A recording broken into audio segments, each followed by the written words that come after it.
Welcome to our third session, and in this session you can see I'm using Simple Screen Recorder, which is absolutely my favorite uh, recorder for screens. Um, and we're going to look at paragraph formatting. And there's a lot of ways of doing this. Before we get deeply into it, I'm going to say that we're not going to do that very much today. What we're going to look at is bulleting. So here's some files that I've got, and I see there's one here, tips and tricks, no bullets. I'll be putting that on the site for you to look at. But let's click on that, open it up. There we go. A bit slow. I hope it's all right. All right, so you may have seen tips and tricks before because we've done some other bits and pieces with it, drag and drop, for example. So this is a more or less finished version of word processing guidelines. There's the guidelines in the top, and down the bottom here we've got some tips. But you'll notice there are there's no bullets or numbering in here, and that's what we're going to do today. So over here we've got a bunch of paragraph tools, and we're going to look at all of these individually, but for the moment we're just going to focus on the first two, which is bullets, toggle bulleted lists, and numbering, toggle numbered lists. And for the first bit here, the guidelines, we're going to put bullets around each of these paragraphs. So there's the proofing tools, never use the space bar, be aware of various viewing modes, don't keep the caps lock key, and don't confuse the delete and backspace keys. Okay, so they're the things that we've got in our document here, and we're going to put some bullets on there.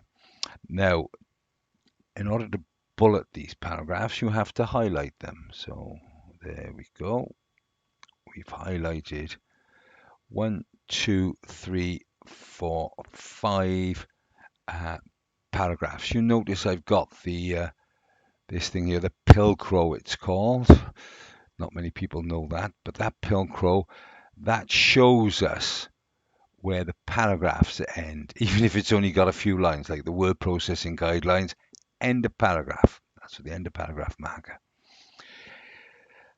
Okay, so let's do the first thing. So we can go over here and we can simply click on that to provide us with a bulleted list. There we go. Now, of course, that's just a series of dots, and you can be a little bit more exotic than that. So we can use the drop down arrow here, and you can see we have got quite a few different bullets to use. These are the bullets I think most people would use. But if you want to, and you're going to be a little bit more dangerous, you can click on more bullets and you will get this dialog box coming up, which allows you to do an enormous amount of bulleting and numbering. But since that's really complex, it's not, I suppose, but it's more complex. So let's cancel that and let's go back to the simple things. Okay, so there's the dots that we've got at the moment. You can see they're highlighted with the dotted line. The one I like actually is this one here, which sort of points to things. Some people like ticks, some people like diamonds, squares, but I'm going to choose this one. Remember, we've started with the small circular bullets, and now we're going to the right pointing arrow. So there we go. I've clicked on that, and we've put the bullets in there. Let's click away from that so that we can actually see what the effect is. There we go. Now, obviously, we've got these other little markers here, which the Pilcrow show up. So I'm going to click on that just to get rid of it. That's what it'll actually look like when it's printed. And I think that's quite nice for bullets. Okay, that's bulleting. Let's go down to word processing tips and tricks. Word processing tips. And we're going to do a similar thing here, we're going to grab all of these paragraphs, but we're not going to put bullets in there. We're going to do some numbering, and again, we could either just stick some basic numbers in, 1, 2, 3, 4, 5, or we could do something a little bit more adventurous, and we could put perhaps A, B, C, D. Again, more numbering. If I click on more numbering, it will produce the same dialog box as we had just now, which is for bullets and numbering, and it's far more complex. But you know, this certainly covers everything I need to do. So let's put this as ABC. There you go, ABC.